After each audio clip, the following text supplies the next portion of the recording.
আসসালামু আলাইকুম বন্ধুরা, কেমন আছে সবাই? তো আজকে খুলনাতে একটা চিড়িয়াখানায় ঘুরতে আসছি। তো চিড়িয়াখানাটা আসলে খুবই বেশি সুন্দর ছিল। বাচ্চাদের জন্য কিন্তু এখানে খেলাধুলার খুব সুন্দর সুব্যবস্থা ছিল। আর চারপাশের পরিবেশটা এখানে অনেক বেশি সুন্দর। তো অনেক ছোট্টবেলায় একবার এসেছিলাম, তারপরে আবার এই যাওয়া হলো। তো আসলে অনেক ভালো লাগে এখানে ঘুরতে। তো এই যে এখানে দেখলাম যে কিছু পাখি খাঁচায় আটকানো। যদিও পাখিগুলো আসলে মুক্ত অবস্থায় পাখি দেখতে বেশি ভালো লাগে, বেশ মুক্ত আকাশে উড়ে বেড়াবে। তারপরেও আসলে খুবই সুন্দর লাগছিল। যাই হোক, এখানে যে দুইটা বাদরের দেখা পেলাম, তারা বসে আছে দুপুরের রোদে খাঁচার ভিতরে। তো যাই হোক, এরাও অনেক বেশি সুন্দর ছিল। তো এখানে এই যে কবুতর রাখা হয়েছে এই খাঁচাটার ভিতরে। তো এই খাঁচাটাই আমার সবথেকে বেশি ভালো লাগছে, যে কবুতরগুলো খুব সুন্দরভাবে পালা হচ্ছে এখানে। তো বাড়িতেও কিন্তু এভাবে আসলে কবুতর পালন করা যায়, এরকম বড় খাঁচা করে তার ভিতরে রাখা যায়। বেশ, ওরাও একটা খুব ভালো পরিবেশে থাকতে পারবে। তো এটাই আমার আসলে অনেক বেশি ভালো লাগছে, এই যে কবুতরের খাঁচাটা। তো এখানে কিন্তু দেশি বিদেশি বিভিন্ন ধরনের কবুতর রাখা ছিল।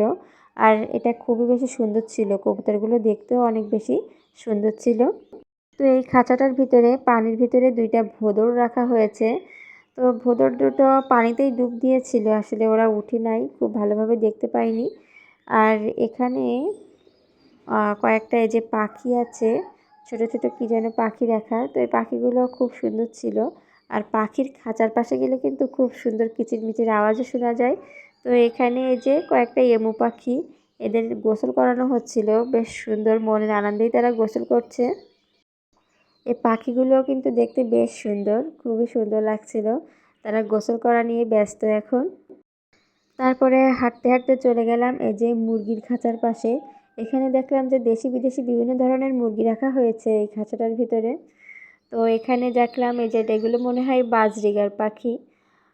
তো এই পাখির খাঁচাটাও খুব সুন্দর, এই পাখিগুলোরও অনেক ভালো লাগছে দেখতে। পাখির খাঁচার পাশে আসলে খুব সুন্দর কিচিরমিচির আওয়াজ শোনা যায়, তখন মনটা আসলে খুব বেশি ভালো হয়ে যায়। এই পাখিগুলো দেখতেও কিন্তু খুব সুন্দর ছিল। তো এই পাশে যে মুরগির খামারটাতে আবার একটু আসলাম। তো এখানে দেখলাম যে খুব সুন্দর সুন্দর মুরগি, কিছু দেশি মুরগিও আছে, আবার কিছু বিদেশি মুরগিও আছে। তো সব কিছু মিলিয়ে আসলে খুব সুন্দর ছিল মুরগির খাঁচাটা। তারপরে হাঁটতে হাঁটতে চলে গেলাম এই যে ভাল্লুকের খাঁচার পাশে। তো এসে দেখি ভাল্লুক দুটো আসলে মারামারি করছে। তো বেশ ভয়ও লাগছিল, খুব হিংস্র টাইপের মনে হলো ভাল্লুক দুইটা দেখতে। তো ভাল্লুকের খাঁচার পাশে দাঁড়িয়ে কিছুক্ষণ এদের কাণ্ড কারখানা দেখছিলাম। তো তারপরে আবার হাঁটতে হাঁটতে আমরা চলে গেলাম এই যে লেকের পাশে। এই দিকের পরিবেশটাও কিন্তু খুব সুন্দর। তো এখানেও ভালো সময় কাটানোর জন্য আসা যায়। পরিবেশটা খুব সুন্দর আর বেশ অনেকখানিকটা বড় জায়গা নিয়ে এই চিড়িয়াখানাটা। তো আমরা হাঁটছিলাম আর সব কিছু সুন্দরভাবে দেখছিলাম। তো এখানে এই যে সুন্দর একটা গেট মতো করা হয়েছে ফুল গাছ দিয়ে, লেকের উপর দিয়ে ব্রিজের মতো। তো এখানে এই যে বড় রাস্তা করা, রাস্তার এক সাইডে কিন্তু চিড়িয়াখানা আর এক সাইডে হচ্ছে বাচ্চাদের খেলাধুলার জায়গা। তো এই যে লেকের পাশটা খুব সুন্দর সবুজ প্রকৃতি। আর লেকের পাড় দিয়ে কিন্তু বসারও খুব সুন্দর সুব্যবস্থা রয়েছে। তো আমরা এই যে ঘুরে ঘুরে দেখছি। আর এখানে এই যে বাচ্চাদের খেলাধুলা করার জন্য খুব সুন্দর জায়গা করা, এখানে বাচ্চারা খেলছিল, বাচ্চাদের জন্য সময় কাটানোর খুব সুন্দর একটা জায়গা খুলনার ভিতরে। তো সব কিছু মিলিয়ে আজকের ঘোরাঘুরি খুবই সুন্দর ছিল, মনটা খুব ভালো হয়ে গেল, সময়টাও খুব ভালোভাবে কাটলো।